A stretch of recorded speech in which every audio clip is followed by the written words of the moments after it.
ایک صحابی تھے جو اپنے گھر میں سورہ کہف کی تلاوت اونچی کر رہے تھے. ان کے گھر کا صحن چھوٹا تھا، گھوڑا بھی بندھا ہوا تھا اور چارپائی کے اوپر ان کا بیٹا بھی لیٹا ہوا تھا، سویا ہوا تھا. اب ان کا دل چاہتا تھا کہ وہ اونچی تلاوت کریں، جہر سے تلاوت کریں. جب وہ جہر سے تلاوت کرتے تو گھوڑا بدکتا تھا اور ان کو ڈر ہوتا یہ گھوڑا کہیں میرے بیٹے کو لات نہ مار دے. تو وہ آہستہ پڑھتے تو گھوڑا بھی پرسکون ہو جاتا. پھر طبیعت میں جوش آتا، شوق اٹھتا، پھر دل چاہتا کہ اونچا پڑھیں، پھر گھوڑا بدکنے لگ جاتا. یہی ساری رات ہوتا رہا. جب صبح کا وقت ہوا انہوں نے دعا کے لیے ہاتھ اٹھائے تو انہوں نے دیکھا کہ کچھ بادل سے ہیں جن کے اندر روشنیاں ہیں اور یہ روشنیاں ان کے سر سے دور آسمان کی طرف جا رہی ہیں. پھر وہ نبی علیہ السلام کی خدمت میں حاضر ہوئے. فذکر ذلک للنبی صلی اللہ علیہ وسلم. انہوں نے نبی علیہ السلام کے سامنے یہ پوری رات کا قصہ بتایا تو نبی علیہ السلام نے فرمایا کہ یہ اللہ تعالیٰ کے فرشتے تھے جو تمہارے قرآن کی تلاوت سننے کے لیے تمہارے قریب آ گئے تھے. اگر تم تلاوت کرتے رہتے تو مدینے کے لوگ اپنی آنکھوں سے اللہ کے فرشتوں کو دیکھ لیتے. تو سورہ کہف کی تلاوت سننے کے لیے اللہ کے فرشتے آسمانوں سے نیچے اتر پڑے. ابو درداء عنہ روایت کرتے ہیں من حافظ 10 آیات من اول سورۃ الکہف کہ جس بندے نے سورہ کہف کی پہلی 10 آیات کو یاد کر لیا اسی من فتنۃ الدجال اللہ تعالیٰ اس کو دجال کے فتنے سے محفوظ فرما لیں گے. پھر معاذ اللہ عنہ فرماتے ہیں کہ نبی علیہ السلام نے ارشاد فرمایا من قرأ اول سورۃ الکہف وآخرها کانت لہ نورا من قدمہ الی رأسہ کہ جس نے سورہ کہف شروع میں تلاوت کی اس کے لیے قدموں سے لے کے سر تک نور ہوگا. ومن قرأها كلها اور جس نے پوری سورہ کہف کی تلاوت کی کانت لہ نورا ما بین السماء الی الارض تو اس کے لیے اللہ تعالیٰ زمین سے لے کے آسمان تک نور پیدا فرما دیں گے. سیدہ صدیقہ لانا فرماتی ہیں من قرأ من سورۃ الکہف 10 آیات جس نے سورہ کہف میں سے 10 آیات پڑھی ان منامہ ہی سونے سے پہلے اسم من فتنۃ الدجال اللہ تعالیٰ اس کو دجال کے فتنے سے محفوظ فرمائیں گے. ابن عباس لانا فرماتے ہیں کہ نبی علیہ السلام نے ارشاد فرمایا سورۃ الکہف تدعی فی التوراۃ حائل کہ سورہ کہف کا نام تورات کے اندر حائل تھا. حائلہ کیا مطلب؟ حائل ہونے والی، یعنی یہ بندے اور قبر کے عذاب کے درمیان حائل ہونے والی صورت ہے، بندے اور شیطان کے درمیان حائل ہونے والی صورت ہے. عبداللہ عنہ فرماتے ہیں قال رسول اللہ صلی اللہ علیہ وسلم کہ نبی علیہ السلام نے ارشاد فرمایا البیت الذی تقرأ فیہ سورۃ الکہف وہ گھر جس کے اندر سورہ کہف کی تلاوت کی جاتی ہے لا یدخلہ شیطان تلک اللیلہ اس رات شیطان اس گھر کے اندر داخل نہیں ہو سکتا. یعنی جو بندہ رات کو سورہ کہف تلاوت کر لے گا اس گھر کے اندر شیطان رات کو داخل نہیں ہو سکتا. آپ اندازہ لگائیے اس سورت کی کتنی عظمت ہے کہ جس گھر میں رات کو پڑھی جائے شیطان رات کو داخل نہیں ہو سکتا. تو بھئی اگر دن میں پڑھی جائے گی تو دن میں بھی داخل نہیں ہو سکے گا اور جس گھر کے لوگ پڑھیں گے وہ فتنہ دجال سے محفوظ رہیں گے. اس سورت کو یاد کرنا اور اس کی کثرت سے تلاوت کرنا یہ بہت فائدے کی بات ہے. اسی لیے جمعہ کے دن اس سورت کا پڑھنا اور بھی زیادہ ثواب کا باعث ہے. نبی علیہ السلام نے ارشاد فرمایا کہ سورہ کہف کو جمعہ کے دن تلاوت کیا کرو. تو ہم سورہ کہف کی بھی تلاوت کریں جمعہ کے دن اور اس کو یاد کر کے پڑھنے کی کوشش کریں تاکہ اللہ تعالیٰ ہمیں شیطان سے بھی بچائے اور جو دجال ہے اللہ تعالیٰ اس کے فتنے سے بھی ہمیں محفوظ فرمائے. سورہ کہف سے پہلے ایک سورت ہے سورہ اسراء اس کا نام ہے. اللہ رب العزت نے اس کو سبحان کے لفظ سے شروع فرمایا ہے. سبحان الذی اسریٰ بعبدہ لیلا من المسجد الحرام الی المسجد الاقصی. تو سبحان کے لفظ سے وہ سورت شروع ہوئی ہے اور یہ سورت اسراء یہ سورت کہف اس کے بعد آئی. اس کو اللہ نے الحمد کے لفظ سے شروع فرمایا ہے. چنانچہ سبحان اور الحمد کا ایک جوڑ ہے. بخاری شریف کی آخری روایت ہے کلمتان حبیبتان الی الرحمن ثقیلتان فی المیزان خفیفتان علی اللسان سبحان اللہ و بحمدہ سبحان اللہ العظیم. تو دیکھیں پہلے تسبیح آئی اور پھر تحمید آئی اور اللہ تعالیٰ نے یہاں بھی وہی ترتیب رکھی. قرآن مجید کی کچھ صورتیں ہیں جن کو اللہ نے الحمد سے شروع فرمایا جیسے سورہ فاتحہ ہے، سورہ فاطر ہے یا یہ سورہ کہف ہے. الحمد سے کیوں شروع فرمایا؟ اصل مقصد یہ تھا کہ یہ اللہ تعالیٰ کی تعریف ہی ہے کہ اللہ رب العزت نے کمال رحمت سے اور مہربانی سے اپنے بندوں کو اس کلام سے نوازا.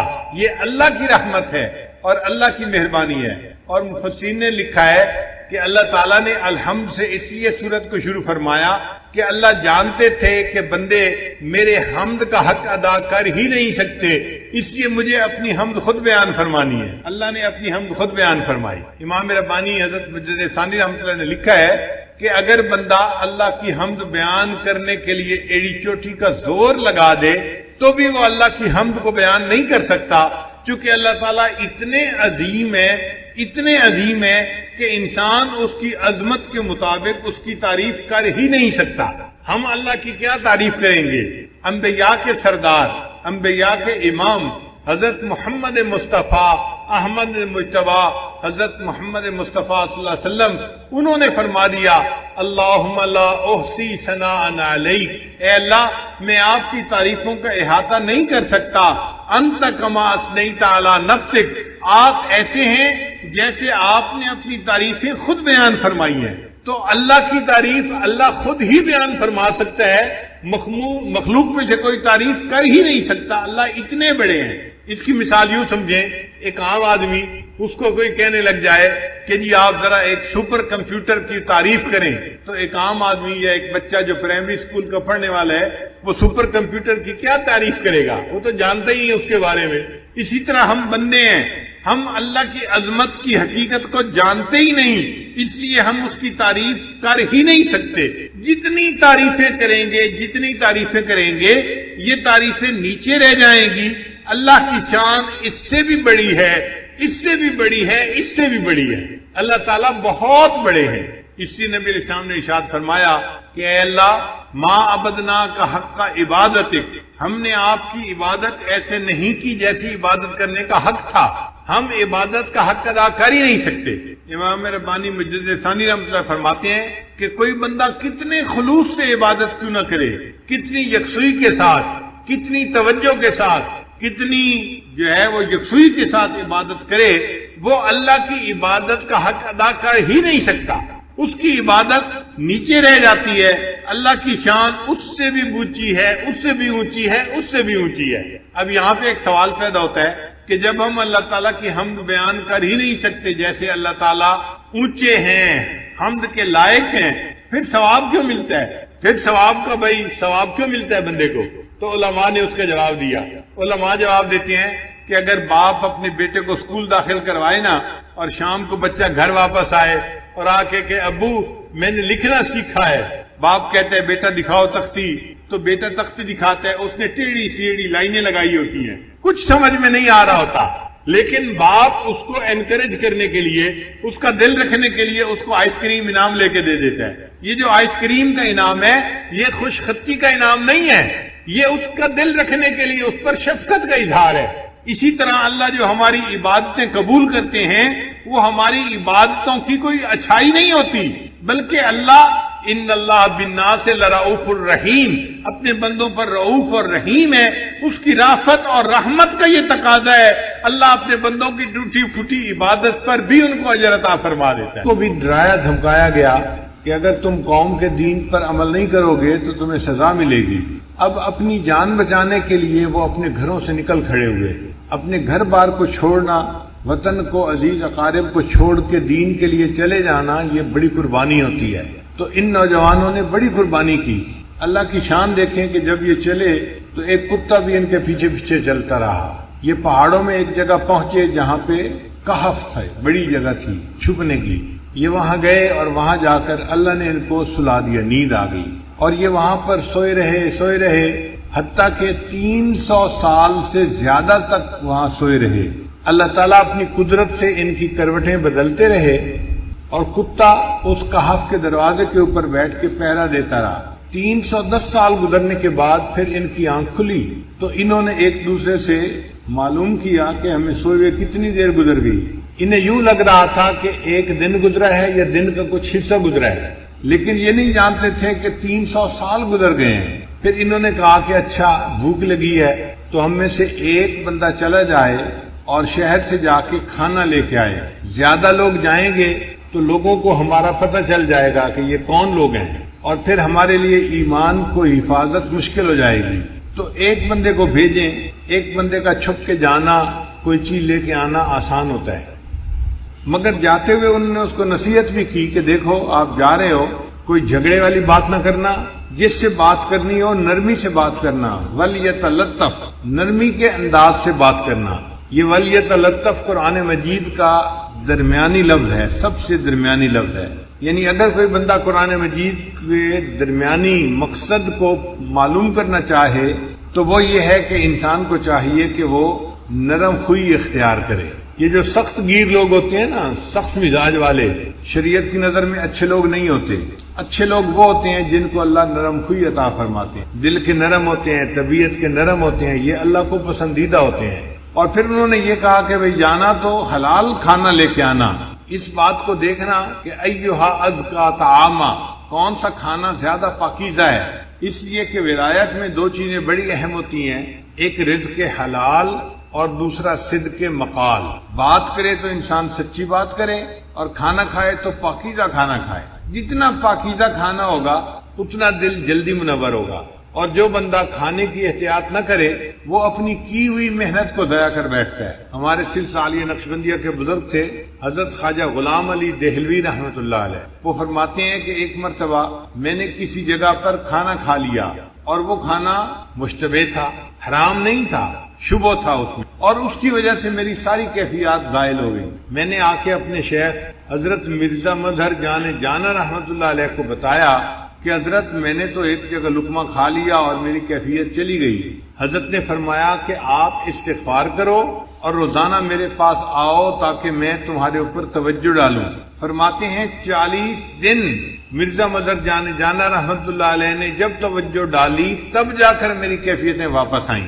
ایک اشتبہ لقمہ کھانے سے کیفیتیں چلی گئیں اور 40 دن شیخ کی توجہ کے بعد پھر واپس لوٹا۔ تو اس لیے کھانے پینے میں احتیاط بڑی ضروری ہوتی ہے۔ اس لیے کھانے کے فرائض میں سے یہ فرض ہے کہ کھانے والا دیکھے کہ یہ حلال ہے یا نہیں، اور حلال اور حرام دیکھنا تو نسبتاً آسان ہوتا ہے، جو مشتبہ ہوتا ہے وہ اور زیادہ مشکل ہے۔ ہمارے حضرت مرشد عالم رحمت اللہ علیہ کے بڑے صاحبزادے حضرت مولانا عبد الرحمن قاسمی رحمت اللہ علیہ واقعہ سنانے لگے کہ ایک مرتبہ حضرت مرشد عالم رحمت اللہ علیہ بیرون ملک کے سفر پر گئے ہوئے تھے، اور حضرت خواجہ عبد المالک صدیقی رحمت اللہ علیہ وہ اسلام آباد تشریف لائے ہوئے تھے، اور واپسی پہ وہ چکوال تشریف لے آئے۔ تو کہنے لگے کہ میں گھر میں تھا تو مجھے ہی سارا انتظام کرنا تھا، میں نے حضرت کو بٹھایا اور اماں جی کو بتایا کہ امی حضرت تشریف لائے ہیں، آپ کھانا بنا دیجیے۔ اور جب کھانے کا وقت آیا تو میں نے کھانا لے کے دسترخوان کے اوپر لگایا اور حضرت صدیقی رحمت اللہ علیہ سے عرض کیا کہ حضرت آپ کھانا کھائیے۔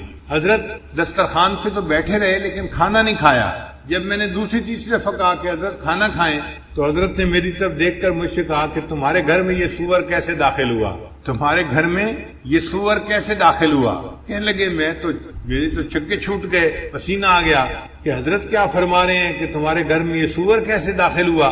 میں گھر آیا اور میں نے اماں جی سے کہا کہ اماں جی حضرت کھانا نہیں کھا رہے اور فرما رہے ہیں کہ تمہارے گھر میں یہ سور کیسے داخل ہوا۔ کہنے لگے کہ اماں جی نے سر پکڑ لیا اور کہنے لگی اوہو مجھ سے بڑی غلطی ہوئی، میں ہمیشہ حضرت کا کھانا اپنے گھر سے بنایا کرتی تھی، یہ میری جو پڑوسن عورت ہے یہ مدتوں سے مجھے کہہ رہی تھی کہ تمہارے شیخ جب آئیں گے تو ان کا کھانا ایک وقت کا میں بناؤں گی، تو پڑوس کا لحاظ کرتے ہوئے میں نے اسے کہہ دیا تھا کہ حضرت آئے ہیں کھانا آپ بنا دو، یہ کھانا ہمارے گھر کا نہیں پکا ہوا، یہ پڑوسی کے گھر کا پکا ہوا۔ صاحبزادہ صاحب کہنے لگے کہ میں نے سوچا کہ وہ تو اسکول ماسٹر تھے تو ان کا حرام کا مال کیسے ہو گیا، وہ تو ڈیوٹی دیتے ہیں اور تنخواہ کا پیسہ لیتے ہیں، حرام کا پیسہ تو نہیں۔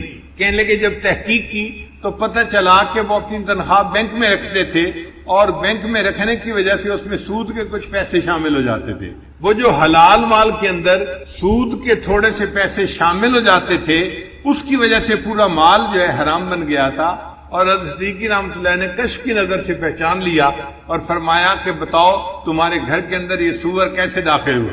پھر اماں جی نے اپنے گھر سے آٹا لیا اور کھانا بنایا اور حضرت صدیقی رحمۃ اللہ نے پھر کھانا نوش فرمایا۔ اس لیے ولایت کے میدان میں دو چیزیں بڑی اہم ہیں، رزق حلال اور صدق مقال۔ انسان بات کرے تو سچ بات کرے، جھوٹ سے بچے، اور دوسری بات کہ انسان کھانا کھائے تو حلال کھائے، کیونکہ اگر حرام کھانا ہوگا تو حدیث مطابق حدیث پاک میں آتا ہے کہ اس بندے کی دعا قبول نہیں کی جاتی. حدیث مبارکہ میں ہے کہ رو رو کے بندہ دعا مانگ رہا ہے, بیت اللہ سے لپٹ کے دعا مانگ رہا ہے, حالانکہ اس کا لباس حرام کا, اس کا کھانا حرام کا, اس بندے کی دعا کیسے قبول ہو سکتی ہے؟ ہماری دعاؤں کی قبولیت کے نہ ہونے کی بنیادی وجہ مال کا پوری طرح حلال نہ ہونا. اس پہ بہت دھیان رکھنا چاہیے, اور جو چیز منہ میں ڈالیں اس سے پہلے 100 دفعہ سوچنا چاہیے کہ یہ حلال ہے یا نہیں.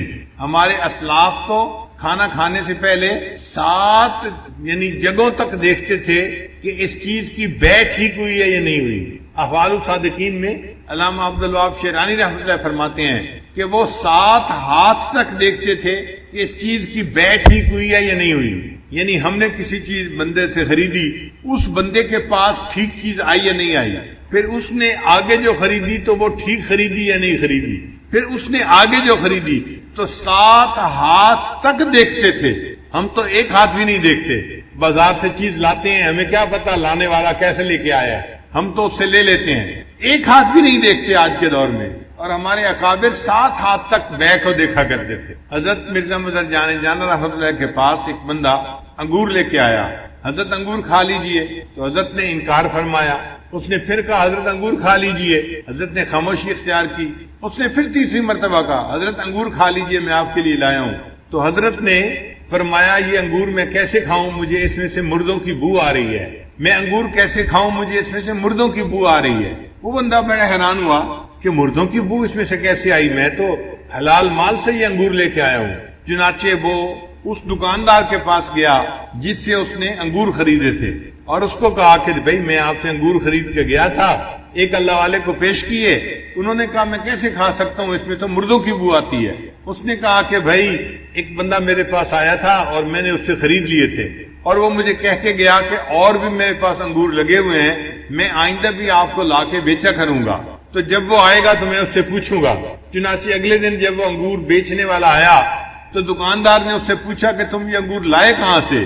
اس بندے نے بتایا کہ قبرستان کی ایک جگہ تھی جس کو اس نے اپنی زمین کے طور پہ بنا لیا تھا, یعنی قبروں کے نشان مٹ گئے اور اس نے اپنی زمین ذاتی بنا لیا.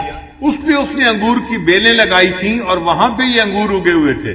اور اس جگہ کے انگوروں کو دیکھ کے مرزا مظہر جان رحمۃ اللہ نے پہچان لیا کہ اس میں سے مردوں کی بو آ رہی ہے, کیونکہ وہ قبرستان کے اندر لگائے گئے تھے. تو ہمارے اکابر 7 ہاتھ تک مال کو دیکھا کرتے تھے, اور آج کے سالکین ایک ہاتھ بھی نہیں دیکھتے. ہم یہ کہتے ہیں کہ چلو بھائی زیادہ اور تحقیق نہیں کر سکتے, نہ کرو, لیکن اتنا تو کہو کہ جہاں سے لے رہے ہیں کم از کم وہ دینے والا بھی تو ٹھیک بندہ ہونا. اب حلال مال سے حرام ریسٹورنٹ سے چیز خرید لینا, یہ جو غیر ملکی چیزیں ملتی ہیں, میک ڈونلڈ ہے, فلاں ہے, کیا ریسیپی ہے اللہ جانے, ہمیں نہیں پتا اس کے بارے میں. ہم ان کے حلال کی تصدیق نہیں کر سکتے, ہم ان کے حلال ہونے کے بارے میں کچھ نہیں کہہ سکتے. اس کا ایک ہی طریقہ ہے کہ انسان ایسی جگہوں سے کھانا کھانا یا کھانے پینے کی چیزیں کھانا بند کر دے. اگر نہیں بند کرے گا اپنے مہینوں کی محنت کو منٹوں سیکنڈوں کے اندر ضائع کر بیٹھے گا. ایک لقمہ اندر گیا اور دل کی ساری روحانیت باہر نکل گئی. اس لیے رزق حلال ولایت کے راستے میں بہت اہمیت رکھتا ہے. وہ آدمی جس کے ذمے کھانا لانا لگایا گیا, وہ شہر میں گیا تو ایک جگہ اس کو کھانے کی دکان ملی, اس نے کھانا خریدا. اب جب پیسے دینے کا وقت آیا تو اس وقت سکے ہوتے تھے, چاندی کے سکے, اس کے پاس جو اپنے وقت کے سکے تھے اس نے نکال کے دیے. تو دکاندار حیران ہو گیا کہ یہ کرنسی تو نہیں ہے یہاں کی, وہ کرنسی تو 300 سال پہلے کی تھی, اور یہ بندہ اب اس کو دے رہا تھا. اچھا, دینے والے کو بھی پتہ نہیں تھا کہ 300 سال کا عرصہ گزر چکا ہے. وہ سمجھا تھا ہم کل ہی تو گھر سے آئے ہیں اور یہ نقدی تو چلتی ہے, اس کو میں دے رہا ہوں. اس نے پوچھا بھائی تمہیں یہ ملی کہاں سے, کوئی خزانہ ملا ہے؟ اس نے کہا نہیں. اس نے کہا پھر کیسے ملی؟ اب اس کو بتانا پڑ گیا کہ جی ہم تو گھر سے نکلے تھے اور ایک جگہ پہنچے, وہاں تھوڑی دیر سوئے, کھانا لینے آیا اور میں آپ کے پاس یہ پیسے لے کے آیا ہوں. آپ کہتے ہیں یہ تو بڑے پرانے ہیں. اس دکاندار نے لوگوں کو بتایا تو لوگ جو تھے وہ سارے اس کے ساتھ گئے اور انہوں نے جا کے اس جگہ کو دیکھا. تو اس طرح اصحاب کہف کا پتہ چل گیا. اللہ کی شان کے جو کھانا لے کے گیا, یہ جب واپس گیا تو یہ گیا, اس کو بھی پھر نیند آ گئی, یہ بھی وہاں جا کے سو گیا. اللہ تعالیٰ اپنی قدرت دکھانا چاہتے تھے کہ لوگوں تم سمجھتے ہو کہ قیامت کے دن کوئی ہمیں زندہ نہیں کر سکے گا. میں دنیا میں دکھا دیتا ہوں کہ میں جس کو چاہوں 300 سال سلا دوں اور ان 300 سالوں میں اس کا جسم خراب بھی نہ ہو، اور پھر میں اگر اس کو جگانا چاہوں تو میں اس کو جگا کے بھی دکھا دیتا ہوں. تو سلانا اور جگانا یہ میرے اختیار میں ہے. موت دینا اور پھر قیامت کے دن اس کو کھڑا کرنا یہ میرے اختیار میں ہے. اللہ کی شان دیکھیں کہ جب یہ لوگ اٹھے تھے اس وقت جو بادشاہ تھا وہ ایمان والا تھا، وہ اللہ کو ماننے والا تھا. ان لوگوں کو پتہ نہیں تھا کہ وہ اللہ کو ماننے والا ہے اور وہ بھی نیک آدمی ہے. اور پوری قوم جو تھی اس وقت ایمان والی بن چکی تھی. جب مرے تھے تو قوم کافر تھی، جب 300 سال کے بعد جاگے تو اللہ نے حالات بدل دیے تھے، پوری قوم مسلمان مومن بن چکی تھی. پھر ان لوگوں نے مشورہ کیا ہم ان کے لیے کوئی نشانی بنائیں، تو انہوں نے ان کے کہف کے دروازے کے اوپر ایک مسجد بنا دی نشانی کے طور پر. تو یہ واقعہ قرآن مجید میں اللہ رب العزت نے اتار دیا تاکہ مشرکین کو ان کا جواب مل جائے. عجیب بات یہ کہ مشرکین کو جواب بھی مل گیا. نہ مشرکین ایمان لائے نہ یہودی ایمان لائے، ایمان کوئی نہیں لایا. اس لیے کہ سوال جو پوچھنے والے ہوتے ہیں وہ ایمان سے محروم ہوتے ہیں، ان کو کوئی کچھ نہیں ملتا. تو قرآن مجید میں اس واقعے کی تفصیل جو ہے وہ موجود ہے. تاہم اس سورت کی احادیث کے اندر بڑی فضیلت آئی ہے. ذرا آپ اس فضیلت کو بھی سن لیجئے تاکہ پتہ چل جائے کہ سورہ کہف کے کیا فضائل ہیں. بعض سورتوں کے خاص خاص فضائل احادیث میں وارد ہوئے ہیں، جیسے سورہ فاتحہ، سورہ بقرہ، سورہ آل عمران، سورہ کہف، سورہ ملک، سورہ کافرون، الاخلاص اور معوذتین. حضرت برار رضی اللہ عنہ روایت کرتے ہیں ایک صحابی تھے جو اپنے گھر میں سورہ کہف کی تلاوت اونچی کر رہے تھے. ان کے گھر کا صحن چھوٹا تھا، گھوڑا بھی بندھا ہوا تھا اور چارپائی کے اوپر ان کا بیٹا بھی لیٹا ہوا تھا، سویا ہوا تھا. اب ان کا دل چاہتا تھا کہ وہ اونچی تلاوت کریں، جہر سے تلاوت کریں. جب وہ جہر سے تلاوت کرتے تو گھوڑا بدکتا تھا اور ان کو ڈر ہوتا یہ گھوڑا کہیں میرے بیٹے کو لات نہ مار دے. تو وہ آہستہ پڑھتے تو گھوڑا بھی پرسکون ہو جاتا. پھر طبیعت میں جوش آتا، شوق اٹھتا، پھر دل چاہتا کہ اونچا پڑھیں، پھر گھوڑا بدکنے لگ جاتا. یہی ساری رات ہوتا رہا. جب صبح کا وقت ہوا انہوں نے دعا کے لیے ہاتھ اٹھائے تو انہوں نے دیکھا کہ کچھ بادل سے ہیں جن کے اندر روشنیاں ہیں اور یہ روشنیاں ان کے سر سے دور آسمان کی طرف جا رہی ہیں. پھر وہ نبی علیہ السلام کی خدمت میں حاضر ہوئے. فذکر ذلک للنبی صلی اللہ علیہ وسلم، انہوں نے نبی علیہ السلام کے سامنے یہ پوری رات کا قصہ بتایا. تو نبی علیہ السلام نے فرمایا کہ یہ اللہ تعالیٰ کے فرشتے تھے جو تمہارے قرآن کی تلاوت سننے کے لیے تمہارے قریب آ گئے تھے. اگر تم تلاوت کرتے رہتے تو مدینے کے لوگ اپنی آنکھوں سے اللہ کے فرشتوں کو دیکھ لیتے. تو سورہ کہف کی تلاوت سننے کے لیے اللہ کے فرشتے آسمانوں سے نیچے اتر پڑے. ابو درداء رضی اللہ عنہ روایت کرتے ہیں من حافظ 10 آیات من اول سورۃ الکہف، کہ جس بندے نے سورہ کہف کی پہلی 10 آیات کو یاد کر لیا، اسم من فتنۃ الدجال، اللہ تعالیٰ اس کو دجال کے فتنے سے محفوظ فرما لیں گے.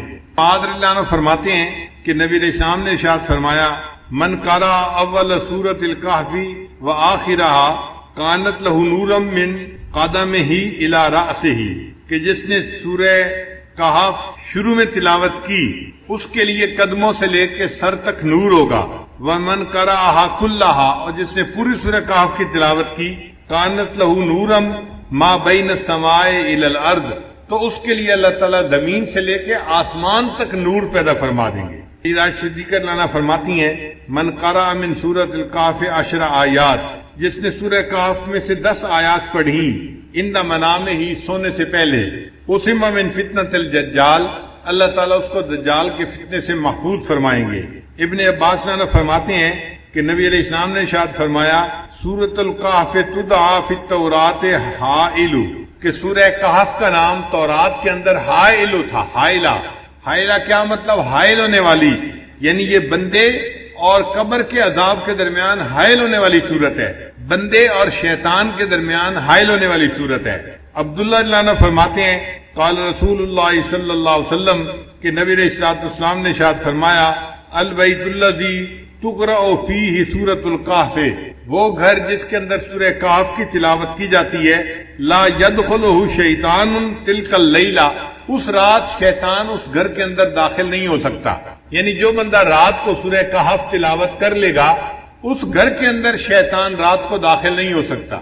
آپ اندازہ لگائیے اس سورت کی کتنی عظمت ہے کہ جس گھر میں رات کو پڑھی جائے شیطان رات کو داخل نہیں ہو سکتا، تو بھائی اگر دن میں پڑھی جائے گی تو دن میں بھی داخل نہیں ہو سکے گا، اور جس گھر کے لوگ پڑھیں گے وہ فتنہ دجال سے محفوظ رہیں گے۔ اس سورت کو یاد کرنا اور اس کی کثرت سے تلاوت کرنا یہ بہت فائدے کی بات ہے، اسی لیے جمعہ کے دن اس سورت کا پڑھنا اور بھی زیادہ ثواب کا باعث ہے۔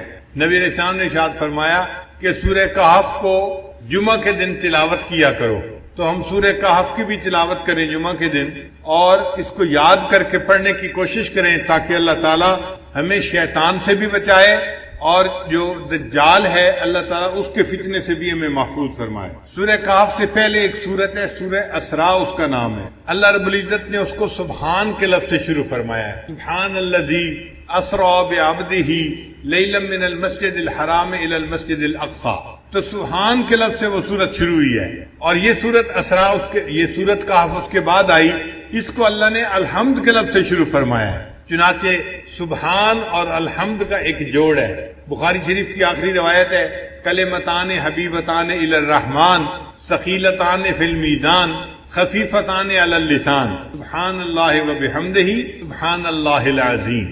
تو دیکھیں پہلے تسبیح آئی اور پھر تحمید آئی، اور اللہ تعالیٰ نے یہاں بھی وہی ترتیب رکھی۔ قرآن مجید کی کچھ صورتیں ہیں جن کو اللہ نے الحمد سے شروع فرمایا، جیسے سورہ فاتحہ ہے، سورہ فاطر ہے، یا یہ سورہ کہف ہے۔ الحمد سے کیوں شروع فرمایا؟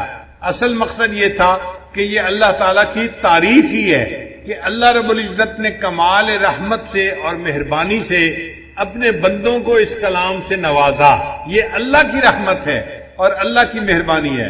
اور مفسرین نے لکھا ہے کہ اللہ تعالیٰ نے الحمد سے اس لیے سورت کو شروع فرمایا کہ اللہ جانتے تھے کہ بندے میرے حمد کا حق ادا کر ہی نہیں سکتے، اس لیے مجھے اپنی حمد خود بیان فرمانی ہے۔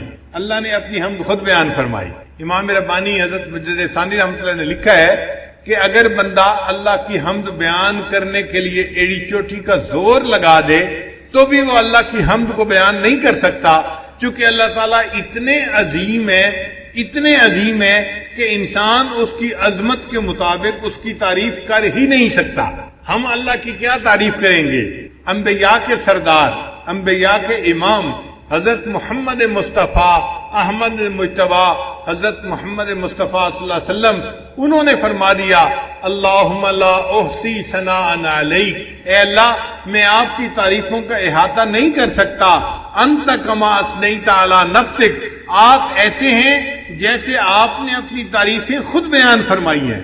تو اللہ کی تعریف اللہ خود ہی بیان فرما سکتا ہے، مخلوق میں سے کوئی تعریف کر ہی نہیں سکتا، اللہ اتنے بڑے ہیں۔ اس کی مثال یوں سمجھیں، ایک عام آدمی اس کو کوئی کہنے لگ جائے کہ جی آپ ذرا ایک سپر کمپیوٹر کی تعریف کریں، تو ایک عام آدمی یا ایک بچہ جو پرائمری اسکول کا پڑھنے والا ہے وہ سپر کمپیوٹر کی کیا تعریف کرے گا؟ وہ تو جانتا ہی ہے اس کے بارے میں۔ اسی طرح ہم بندے ہیں، ہم اللہ کی عظمت کی حقیقت کو جانتے ہی نہیں، اس لیے ہم اس کی تعریف کر ہی نہیں سکتے۔ جتنی تعریفیں کریں گے یہ تعریفیں نیچے رہ جائیں گی۔ اللہ کی شان اس سے بھی بڑی ہے، اس سے بھی بڑی ہے، اس سے بھی بڑی ہے۔ اللہ تعالیٰ بہت بڑے ہیں۔ اس لیے نبی علیہ السلام نے ارشاد فرمایا کہ اے اللہ ما عبدنا کا حق کا عبادتک، ہم نے آپ کی عبادت ایسے نہیں کی جیسی عبادت کرنے کا حق تھا، ہم عبادت کا حق ادا کر ہی نہیں سکتے۔ امام ربانی مجدد ثانی رحمۃ اللہ فرماتے ہیں کہ کوئی بندہ کتنے خلوص سے عبادت کیوں نہ کرے، کتنی یکسوئی کے ساتھ، کتنی توجہ کے ساتھ، کتنی وہ یکسوئی کے ساتھ عبادت کرے، وہ اللہ کی عبادت کا حق ادا کر ہی نہیں سکتا، اس کی عبادت نیچے رہ جاتی ہے۔ اللہ کی شان اس سے بھی اونچی ہے، اس سے بھی اونچی ہے، اس سے بھی اونچی ہے۔ اب یہاں پہ ایک سوال پیدا ہوتا ہے کہ جب ہم اللہ تعالیٰ کی حمد بیان کر ہی نہیں سکتے جیسے اللہ تعالیٰ اونچے ہیں، حمد کے لائق ہیں، پھر ثواب کیوں ملتا ہے؟ پھر ثواب کیوں ملتا ہے بندے کو؟ تو علماء نے اس کا جواب دیا۔ علماء جواب دیتے ہیں کہ اگر باپ اپنے بیٹے کو اسکول داخل کروائے نا اور شام کو بچہ گھر واپس آئے اور آ کے کہ ابو میں نے لکھنا سیکھا ہے، باپ کہتا ہے بیٹا دکھاؤ تختی، تو بیٹا تختی دکھاتا ہے، اس نے ٹیڑھی سیڑھی لائنیں لگائی ہوتی ہیں، کچھ سمجھ میں نہیں آ رہا ہوتا، لیکن باپ اس کو انکریج کرنے کے لیے، اس کا دل رکھنے کے لیے اس کو آئس کریم انعام لے کے دے دیتا ہے. یہ جو آئس کریم کا انعام ہے یہ خوش خطی کا انعام نہیں ہے، یہ اس کا دل رکھنے کے لیے اس پر شفقت کا اظہار ہے. اسی طرح اللہ جو ہماری عبادتیں قبول کرتے ہیں وہ ہماری عبادتوں کی کوئی اچھائی نہیں ہوتی، بلکہ اللہ ان اللہ بالناس لرؤوف الرحیم، اپنے بندوں پر رؤوف اور رحیم ہے. اس کی رافت اور رحمت کا یہ تقاضا ہے، اللہ اپنے بندوں کی ٹوٹی پھوٹی عبادت پر بھی ان کو اجر عطا فرما دیتا ہے. اس لیے اللہ تعالیٰ نے اس سورت کو الحمد کے لفظ سے شروع فرمایا. الحمدللہ الذی انزل علی عبدہ الکتاب ولم یجعل لہ عوجا. سب تعریف اللہ ہی کے لیے ہے جس نے اپنے بندے پر کتاب نازل فرمائی اور اس کتاب میں ذرا بھی کجی نہیں رکھی. یعنی یہ کتاب ایسی ہے کہ اس میں کوئی کمی نہیں، کوئی کجی نہیں ہے، نہ کوئی آپس میں ایک دوسرے کے ساتھ جو ہے فرق ہے، نہ کوئی کمزوری ہے، کسی قسم کی کوئی کمزوری ہے ہی نہیں. یہ ایسی کتاب ہے کہ جو بالکل جو ہے ہر قسم کے سقم سے پاک اور بالا تر کتاب ہے، اللہ کا کلام ہے. قیمہ، استقامت دینے والی کتاب ہے. لِيُنذِرَ بَأْسًا شَدِيدًا مِّن لَّدُنْهُ وَيُبَشِّرَ الْمُؤْمِنِينَ الَّذِينَ يَعْمَلُونَ الصَّالِحَاتِ أَنَّ لَهُمْ أَجْرًا حَسَنًا، تاکہ وہ اللہ کی طرف سے سخت عذاب سے ڈرائے. یعنی جو لوگ ایمان نہیں لاتے اور نیک اعمال نہیں کرتے، قرآن ان کو ڈراتا ہے آخرت کے عذاب سے. اس میں ترغیب بھی ہے، ترہیب بھی ہے. نیک لوگوں کو جنت کی بشارت دی جاتی ہے اور جو بات کو نہیں مانتے ان کو جہنم کی عذاب کے بارے میں بتایا جاتا ہے، تاکہ ڈرائے ان لوگوں کو سخت عذاب سے اور مومنین کو بشارت دے جو نیک عمل کرتے ہیں کہ ان کے لیے اچھا اجر ہے. اچھا اجر کون سا ہے؟ مومنین کے لیے جنت اللہ نے بہترین اجر بنایا ہے. ماکثین فیہ ابدا، وہ اس میں ہمیشہ رہیں گے، جنت میں ہمیشہ ہمیشہ رہیں گے. وَيُنذِرَ الَّذِينَ قَالُوا اتَّخَذَ اللَّهُ وَلَدًا، اور یہ قرآن ڈرائے ان لوگوں کو جنہوں نے کہا کہ اللہ تعالیٰ اولاد رکھتا ہے. بعض ایسے بھی لوگ گزرے ہیں جو کہتے تھے کہ اللہ تعالیٰ کی اولاد ہے. چنانچہ جو مشرکین تھے وہ کہتے تھے کہ جو ملائکہ ہیں وہ اللہ کی بیٹیاں ہیں، ملائکہ کو، فرشتوں کو اللہ کی بیٹیاں کہتے تھے. اور یہود جو تھے وہ عزیر علیہ السلام کو اللہ کا بیٹا کہتے تھے، اور جو عیسائی تھے وہ حضرت عیسیٰ علیہ السلام کو اللہ کا بیٹا کہتے تھے. یعنی یہ تینوں قسم کے لوگ اللہ کی اولاد مانتے تھے. ایک مسلمان ہے جو یقین رکھتے ہیں کہ اے اللہ آپ اولاد سے پاک ہیں. قل واللہ احد اللہ الصمد لم یلد ولم یولد ولم یکن لہ کفوا احد. اور اسی لیے اللہ تعالیٰ کو ایمان والوں سے محبت ہے کہ یہ میری عظمت کو جانتے ہیں اور میرے اوپر صحیح ایمان لانے والے بندے ہیں. اللہ تعالیٰ کو اس بات پہ بہت غصہ آتا ہے کہ کوئی ان کے ساتھ اولاد کو جوڑے. فرماتے ہیں ما لہم بہ من علم ولا لآبائہم، اس کے بارے میں کچھ بھی علم نہیں ہے ان لوگوں کو اور نہ ان کے باپ دادوں کو. یعنی یہ بھی جاہل ہیں اور ان کے باپ دادا جو کہتے تھے نا کہ اللہ کی اولاد ہے وہ بھی جاہل ہیں. اس لیے کہ سانپ کا بیٹا سانپ ہی ہوتا ہے. یہ جاہل تھے، انہوں نے اولاد جنی تو وہ بھی جاہل ہی نکلی، اور ان کی اولاد نے بھی کہا کہ اللہ تعالیٰ کا بیٹا ہے. اللہ فرماتے ہیں کبرت کلمۃ تخرج من افواہہم، کہ بڑے بول ہیں جو ان کے منہوں سے نکل رہا ہے. ان یقولون الا کذبا، یہ نہیں بولتے مگر جھوٹ، یہ جھوٹ بات کر رہے ہیں. پھر اللہ تعالیٰ نے اپنے پیارے حبیب صلی اللہ علیہ وسلم کی تسلی فرمائی کہ چونکہ اللہ کے حبیب صلی اللہ علیہ وسلم 15 دن وحی نہ آنے کی وجہ سے بہت غمزدہ بھی تھے. اللہ فرماتے ہیں فَلَعَلَّكَ بَاخِعٌ نَفْسَكَ عَلَىٰ آثَارِهِمْ إِن لَّمْ يُؤْمِنُوا بِهَٰذَا الْحَدِيثِ أَسَفًا. سو ایسا تو نہیں کہ آپ ان کے پیچھے اپنی جان کو غم کی وجہ سے ہلاک کر دینے والے ہیں اور یہ لوگ اس مضمون پر ایمان نہ لائیں. اگر یہ لوگ ایمان نہیں لاتے آپ اتنے غمزدہ کیوں ہوتے ہیں؟ آپ کے اوپر تو ہے بات کو پہنچانا. وما علیک الا البلاغ، آپ نے تو بات پہنچا دی، آپ کی ذمہ داری ختم ہو گئی. اب اگر یہ ایمان نہیں لاتے تو اے میرے حبیب صلی اللہ علیہ وسلم آپ کتنا غم کیوں کرتے ہیں؟ آپ کیوں اپنے آپ کو پریشانی میں ڈالتے ہیں؟ پھر آگے فرمایا انا جعلنا ما علی الارض زینۃ لها لنبلوہم ایہم احسن عملا. بلا شبہ زمین پر جو کچھ ہے ہم نے اس کے لیے زینت بنایا ہے تاکہ ہم آزمائیں کہ ان لوگوں میں سے کون اچھا عمل کرتا ہے. زمین کے اوپر جو کچھ بھی ہے وہ سب کا سب ہمارے لیے امتحان ہے. زمین کی زیب و زینت بھی امتحان ہے، زمین کے اوپر مال وہ بھی امتحان ہے، زمین کے اوپر جمال وہ بھی امتحان ہے، ہر چیز ہمارے لیے امتحان ہے. اور اللہ تعالیٰ نے یہ اس لیے امتحان بنایا کہ وہ دیکھنا چاہتے ہیں کہ کون ہیں جو نیک عمل کرنے والے ہیں. وَإِنَّا لَجَاعِلُونَ مَا عَلَيْهَا سَيِّدًا جُرُزًا. اللہ فرماتے ہیں اور زمین پر جو کچھ ہے بلا شبہ ہم اسے بالکل صاف میدان بنا دینے والے ہیں. اور یہ چند دن کی بات ہے، یہ جو کچھ ہے ایک وقت آئے گا کہ ہر چیز مٹ جائے گی، یہ سب مٹی کی ڈھیری بن جائے گی اور اللہ تعالیٰ زمین کو چٹیل میدان بنا دیں گے. یہ زمین کے اوپر جو درخت نظر آ رہے ہیں یا عمارتیں نظر آ رہی ہیں، یہ سب ختم ہونے والی چیزیں ہیں، یہ فانی چیزیں ہیں، ان سے دل لگانا بے وقوفی کی بات ہے. اب نبی علیہ السلام کو تسلی دینے کے بعد اللہ رب العزت نے اصحاب کہف کا قصہ اب شروع فرمایا. فرماتے ہیں ام حسبت ان اصحاب الکہف والرقیم کانوا من آیاتنا عجبا. کیا آپ نے یہ خیال کیا ہے کہ کہف اور رقیم والے ہماری نشانیوں میں سے عجیب چیز تھے؟ کہف کہتے ہیں بڑے غار کو، اور رقیم کا لفظ رقم سے ہے. رقم قرآن پاک کا لفظ ہے، اس کا معنی ہوتا ہے لکھنا، اور اردو میں بھی استعمال ہوتا ہے. رقم نمبر ہم استعمال کرتے ہیں اردو زبان میں بھی. تو رقیم جو ہے اصل میں ایک پلیٹ تھی جس کے اوپر قوم نے ان اصحاب کہف کے بارے میں کچھ لے کے اس کو کہف کے دروازے کے اوپر فکس کر دیا تھا. آج کل لوگ بھی اپنے گھروں کے اوپر بھی پلیٹیں لگا دیتے ہیں اور اپنی فیکٹریوں کے اوپر بھی نشان لگا دیتے ہیں.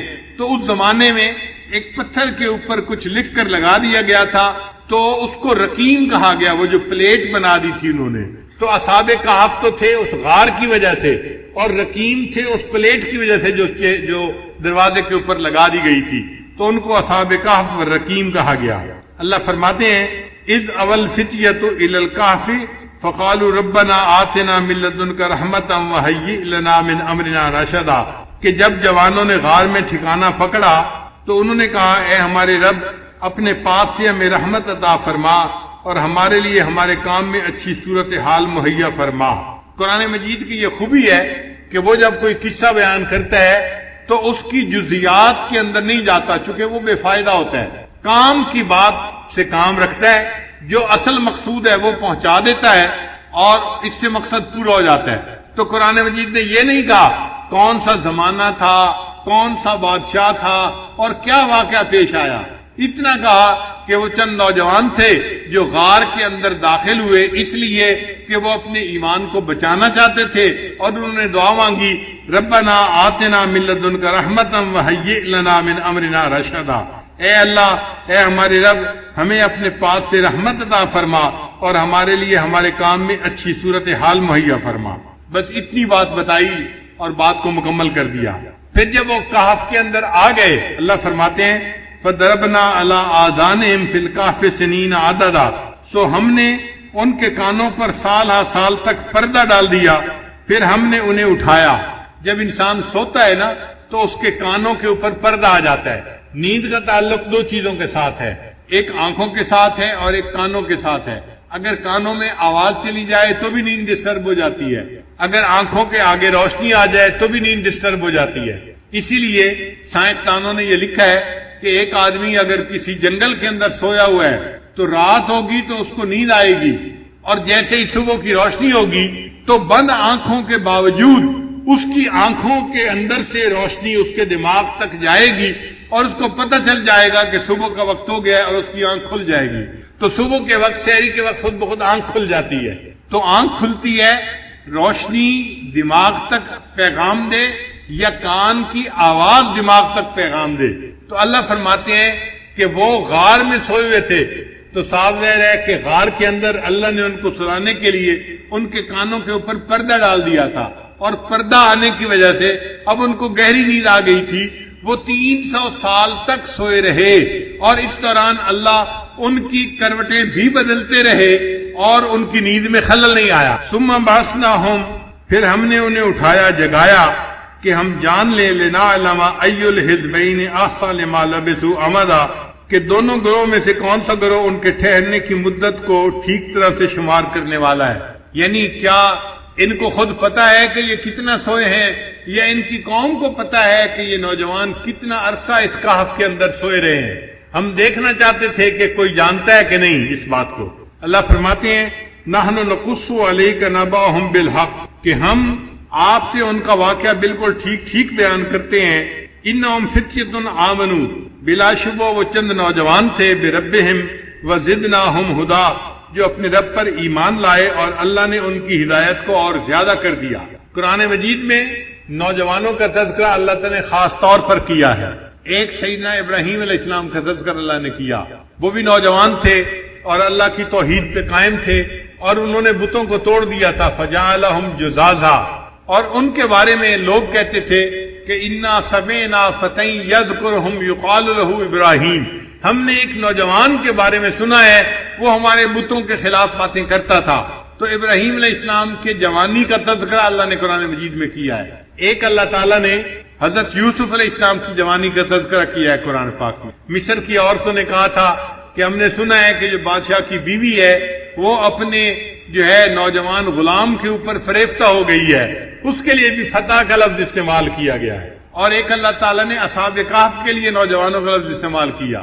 اور ایک حضرت موسیٰ علیہ السلام کا جو خادم تھا یوشع بن نون، وہ بھی نوجوان تھا، اس کا بھی تذکرہ قرآن مجید میں ہوا. تو انہوں نے اپنے غلام سے پوچھا تھا کہ کھانے کی چیز لاؤ، تو اس نے بھی کہا تھا کہ جی وہ تو مچھلی تھی جو دریا میں چلی گئی، اس کے لیے بھی نوجوان کا لفظ استعمال ہوا ہے. یہ سب کے سب ایمان والے لوگ نوجوان لوگ تھے.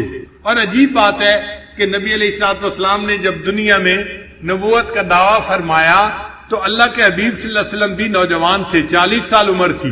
40 سال کی عمر کا بندہ تو نوجوان ہوتا ہے. اور پھر حضرت ابوبکر صدیق لانو کی عمر 38 سال تھی، 2 سال چھوٹے تھے، وہ بھی نوجوان تھے.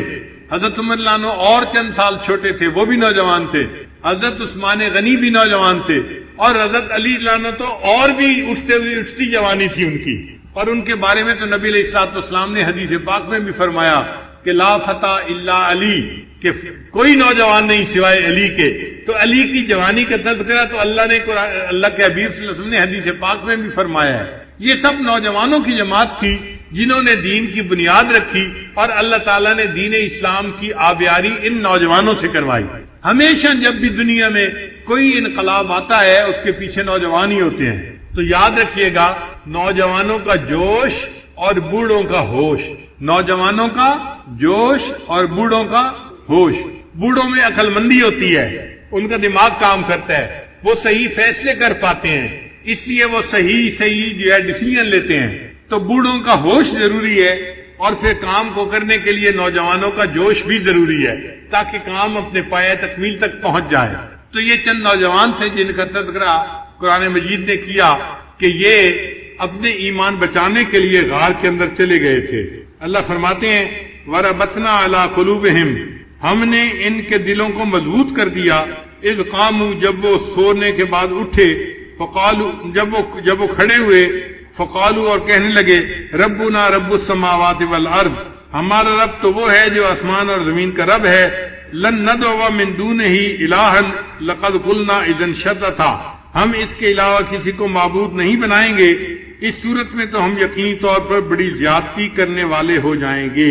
یعنی قوم کہتی تھی نا کہ تم بھی بتوں کو پوجو، تو وہ کہتے تھے کہ ہم بتوں کو نہیں پوج سکتے، ہم ایک اللہ کو ہی پوجیں گے. ہؤلاء قوم اتخذوا من دونہ الہ آلہہ، ہماری قوم کے لوگ ہیں جنہوں نے اللہ کے سوا دوسرے معبود بنا لیے ہیں. لولا یاتون علیہم بسلطان بین، کیوں نہیں لے آتے اس پر یہ کھلی ہوئی دلیل. فمن اظلم ممن افترى علی اللہ کذبا، سو اس سے بڑھ کر کون ظالم ہوگا جو اللہ تعالیٰ پر جھوٹی تہمت لگائے. وَإِذِ اعْتَزَلْتُمُوهُمْ، اور جب تم ان لوگوں سے اور ان کے معبودوں سے جدا ہو گئے. وَمَا يَعْبُدُونَ إِلَّا اللَّهِ فَآوُوا إِلَى الْكَهْفِ، تو جو اللہ کے سوا ہیں تو غار کی طرف پناہ لے لو. يَنشُرْ لَكُمْ رَبُّكُمْ مِنْ رَحْمَتِهِ، تمہارا رب تم پر اپنی رحمت پھیلا دے گا. وَيُهَيِّئْ لَكُمْ مِنْ أَمْرِكُمْ مِرْفَقًا، اور تمہارے مقصد میں اللہ تعالیٰ آسانی پیدا فرما دے گا. تو دیکھیں اللہ تعالیٰ نے ان کے ایمان کو بھی بچا لیا اور ان کو ایسے وقت میں جگایا کہ جب پوری قوم ایمان والی قوم بن گئی تھی. وہ کبھی سوچ بھی نہیں سکتے تھے ہم ایسا وقت بھی آنکھوں سے دیکھیں گے کہ پوری قوم جو بت پرست ہے وہ پھر ایمان والی قوم بن جائے گی. اللہ فرماتے ہیں وَتَرَى الشَّمْسَ إِذَا طَلَعَتْ تَزَاوَرُ عَنْ كَهْفِهِمْ، اور اے مخاطب تو دیکھے گا کہ جب سورج نکلتا ہے تو وہ ان کے غار سے داہنی طرف کو بچ کر گزر جاتا ہے، وَإِذَا غَرَبَتْ تَقْرِضُهُمْ ذَاتَ الشِّمَالِ، اور جب غروب ہونے لگتا ہے تو بائیں طرف سے کتراتا ہوا چلا جاتا ہے، وَهُمْ فِي فَجْوَةٍ مِّنْهُ، اور وہ غار کے ایک فراخ حصہ میں تھے، ذَلِكَ مِنْ آیاتِ اللَّهِ، یہ اللہ کی نشانیوں میں سے ہے، مَن يَهْدِ اللَّهُ فَهُوَ الْمُهْتَدِ، جسے اللہ ہدایت دے وہی ہدایت پانے والا ہے، وَمَن يُضْلِلْ، اور جس کو وہ گمراہ کرے، فَلَن تَجِدَ لَهُ وَلِيًّا مُرْشِدًا، تو اس کے لیے کوئی مددگار اور اس کو بتانے والا نہ پائے گا۔ یعنی اللہ رب العزت نے ان کا جو غار تھا نا، کہف تھا، اس کا معاملہ ایسے رکھا تھا کہ جب سورج طلوع ہوتا تھا تو بھی اس کی ڈائریکٹ دھوپ نہیں پڑتی تھی، کیونکہ ڈائریکٹ دھوپ پڑنے سے چیزوں کے اوپر اثر ہوتا ہے۔ اگر ان کے بدن پر ڈائریکٹ دھوپ پڑتی تو 300 سال میں ان کے بدن گل سڑ جاتے۔ اللہ ان کے بدن کو سلامت رکھنا چاہتے تھے، تو اللہ تعالیٰ نے ایسا معاملہ بنا دیا کہ سورج جب چڑھتا تھا یا غروب ہوتا تھا تو پہاڑ ایسا تھا کہ وہ اس کی دھوپ کو روک لیتا تھا اور ان لوگوں کے جسموں تک دھوپ جاتی نہیں تھی۔ اللہ فرماتے ہیں کہ اللہ نے اپنی نشانی دکھائی، قدرت دکھائی کہ دیکھو میں نے ان لوگوں کے جسموں کو اتنے 100 سال تک صحیح سلامت رکھا۔ وَتَحْسَبُهُمْ أَيْقَاظًا وَهُمْ رُقُودٌ، اور اے مخاطب تو ان کو دیکھتا تو خیال کرتا کہ وہ جاگ رہے ہیں حالانکہ وہ سوئے ہوئے تھے۔ وَنُقَلِّبُهُمْ ذَاتَ الْيَمِينِ وَذَاتِ الشِّمَالِ، اور ہم انہیں دائیں کروٹ پر اور بائیں کروٹ پر بدل دیتے تھے۔ وَكَلْبُهُمْ بَاسِطٌ ذِرَاعَيْهِ بِالْوَسِيدِ، اور ان کا کتا دہانے کے اوپر یعنی غار کا جو دروازہ تھا اس کے اوپر اپنے ہاتھ بچھائے ہوئے بیٹھا تھا۔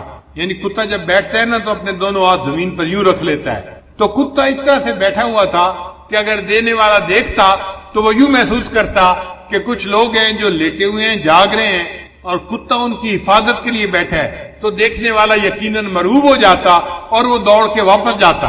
اللہ فرماتے ہیں لَوِ اطَّلَعْتَ عَلَيْهِمْ لَوَلَّيْتَ مِنْهُمْ فِرَارًا وَلَمُلِئْتَ مِنْهُمْ رُعْبًا، اگر تو انہیں جھانک کر دیکھ لیتا تو ان کی طرف سے پیٹ پھیر کر بھاگ جاتا اور ان کی وجہ سے تیرے اندر روب بھر جاتا، یعنی ایسا روب والا ماحول تھا کہ دیکھنے والا ڈر جاتا۔ وَكَذَلِكَ بَعَثْنَاهُمْ لِيَتَسَاءَلُوا بَيْنَهُمْ، اور اس طرح ہم نے انہیں اٹھایا کہ وہ آپس میں سوال کریں۔ قَالَ قَائِلٌ مِّنْهُمْ كَمْ لَبِثْتُمْ، ان میں سے ایک نے جاگنے کے بعد دوسرے سے پوچھا بھئی ہم کتنی دیر سوئے ہیں؟ وہ سمجھ رہے تھے کہ چند گھنٹے سوئے ہوں گے یا ایک دن سوئے ہوں گے۔ قَالُوا لَبِثْنَا يَوْمًا أَوْ بَعْضَ يَوْمٍ، وہ کہنے لگے کہ ایک دن یا ایک دن سے کم حصہ ہم سوئے ہیں۔ قَالُوا، پھر بعضوں نے کہا رَبُّكُمْ أَعْلَمُ بِمَا لَبِثْتُمْ، اللہ کو معلوم ہے کہ ہم کتنا سوئے ہیں۔ فَبَعَثُوا أَحَدَكُمْ بِوَرِقِكُمْ هَٰذِهِ إِلَى الْمَدِينَةِ، بھئی اب تو بھوک لگی ہے، لہذا ایک بندے کو بھیجو جو شہر سے جا کے روٹی لے کے آئے تاکہ ہم کھانا کھائیں۔ کیا تم بحث میں پڑ گئے ہو کہ کتنا سوئے ہیں؟ جتنا اللہ نے چاہا سلا دیا۔ تو وہ اس بات پر بحث کرنے سے بھی گریز کر رہے تھے۔ ہماری زبان میں کہتے ہیں پیٹ نہ پئیاں روٹیاں تے ساری گلاں کھوٹیاں، جب پیٹ میں روٹی نہیں ہوتی تو ہر گل کھوٹی نظر آتی ہے۔ انہوں نے بھی یہی کہا کہ بھئی کس بحث میں پڑ گئے ہو، تم جاؤ بندے کو کہو ایک کھانا لے کے آئے شہر سے۔